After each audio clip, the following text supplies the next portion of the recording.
Brothers and sisters, this was a subscriber request, and this is Stannis Baratheon, the true heir to the throne, and a character from Game of Thrones. So, if you like this drawing, remember to follow me on social networks. One Piece, Chapter 131, Wapol of 10. Well, hello, my brothers and sisters of the Nerd Nation. I, as always, am Jim, here to bring you another review on the tantalizing tale of One Piece. Our last chapter saw us with really the chapter ending up where Nami is sick, and certainly they're trying to find a place with a doctor, an island or somewhere that they can find a doctor on their way to Alabasta.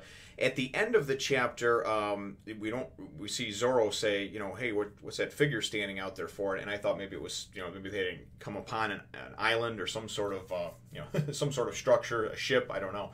But we find out quickly, that's how the chapter ended, but we find out quickly when this chapter starts up, and Zoro's like, look, there's somebody standing out there, and Luffy and Usopp are like, that's crazy, that's impossible, right? And he goes, no, look. So they look, and I don't know, about 100 yards out, there's somebody that looks like they're just standing there walking on water.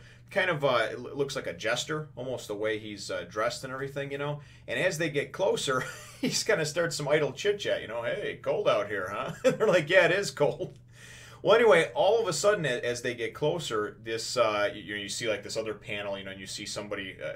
Clearly, he's standing on top of something, because then you go and you see someone that's in the submersed part of this, whatever the structure is, saying, buoyancy, increased buoyancy, and all of a sudden we see this giant, almost like globe come up out of the water, and now he's standing on top of it, and Luffy's like, oh, is that a watermelon? It looks like a watermelon, but this thing comes up out of the water and then opens up.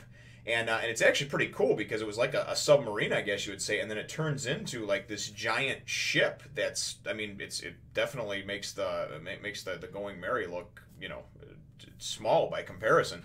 So actually kind of neat, how that winds up transpiring. While this is all happening, it's kind of funny because, as that's happening, the ship's kind of rocking back and forth and everything, and Sanji and Vivi and Karoo are down in the hold there, in the sleeping quarters, and of course watching over Nami. And Sanji's like holding stuff up and kicking stuff back with his foot because stuff's flying around, and he's like, "Don't let anything happen to her. That's my Nami," So we wind up, Sanji goes and he's like, what's all that ruckus after a couple of minutes? And he winds up going out there. And as he goes out there, we wind up seeing everybody being held at gunpoint. And, you're thinking, what the hell is going on? Well, it turns out it's a pirate ship, right? And we're introduced very quickly then on to Wapol of 10. And he is the leader of the Tin Tyrant Pirates. It's a little bit of a tongue twister there. And he's just this kind of short, weird, he's like a cartoonish looking character in the way that he's drawn. But you see him and his crew, and immediately he winds up, as a show of force, I guess, he's got this sword or this dagger or what have you, and he just goes, and just like chomps it and bites it. And Luffy's like, whoa, he just ate that knife, what the hell, right? So he goes and he says, do you have an eternal pose? He says, we're looking for the Drum Kingdom, is what he says. Do you have an eternal pose or a log pose? That I guess that would point us there. And Sanji just goes and says, yeah, I never heard of them, and they're basically just playing it off like they don't have anything. He goes, so if that's it, you can be on your way, right? We're kind of in a hurry. And he says, oh, well, if you don't have either one of those things, then we'll take all of your treasure and your ship, right? So this is where all hell starts to break loose, because that's clearly not going to happen. And they tell him that's clearly not going to happen, buddy. So he winds up, he goes and grabs it, and this Wapol of 10 just goes and starts eating like the railing of the ship and like an anchor rope and all this other stuff. And Luffy's like, what the hell? They're all like, he's eating the ship. What's going on, right?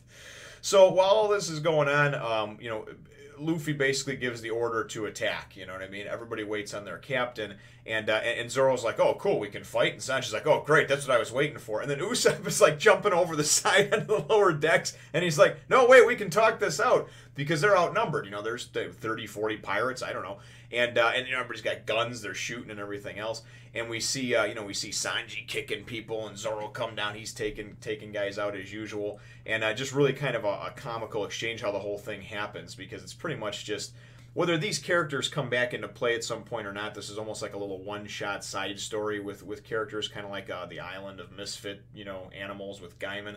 I take it for what it's worth. It looks like it's just sort of, something that helps them to get to their next destination, and some of these characters. And again, they're just kind of goofy. So we wind up finding out, though, too, from, I'm assuming it's like his, first mate and second mate or what have you. They're the jester guy, and then this other guy that looks like he's got this big afro and beard.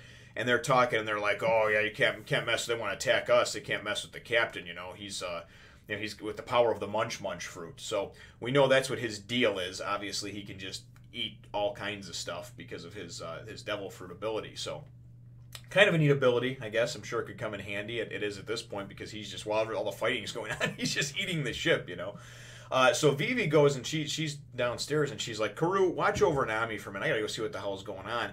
And so she's going to go and come out there. Luffy goes and he basically, he challenges the captain. He's like, you're not going to, no more of this shit. You're not going to be eating up my ship, right?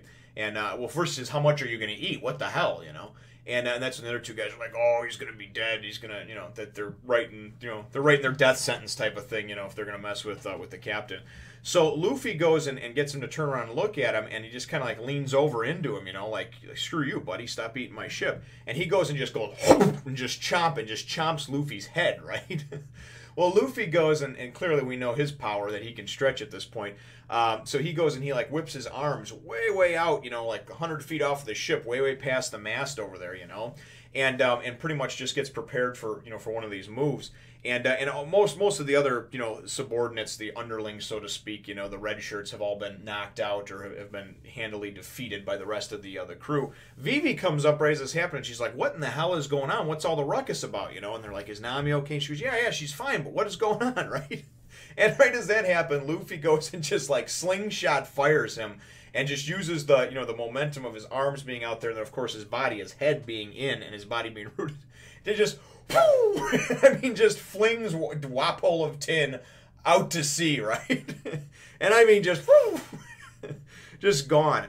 And just really kind of comical, because Vivi's like, wow, what strength, The whole chapter winds up going by pretty quickly, honestly. There's there's some cool stuff. We find out that they were looking for the Drum Island, I guess, or the Drum Lands, whatever they referred to as the Drum Kingdom is what they referred to it as. And as I said, this character that we were introduced to and his crew was, I don't know if this was maybe just kind of a stepping stone for them to know, okay, there's something close by here, because these guys were looking for that, or what. So, but I guess all in all, my chapter question, because that's how things were left off over here, were to assume that they, defeated them and drove them off, or maybe it'll carry on to the next chapter, I don't know. But my chapter question is, what do you think of characters like this Wapol of Tin? And I don't know if he comes back into play at any other point down the road, but I'm just saying, when you see and run into characters like this that you only see for maybe a chapter, maybe two, what do you think of those type of characters? So leave your comments and the answer to that question in the comments down below. Feel free to hit the thumbs up, the like button if you should think that I deserve it, and subscribe if you haven't done so already. We will look forward to catching you in the next one, nation. Remember, brothers and sisters, to share, subscribe, spread the word of the nation to others, and of course, if you like watching the videos, watching them is always much appreciated. Have a nice day.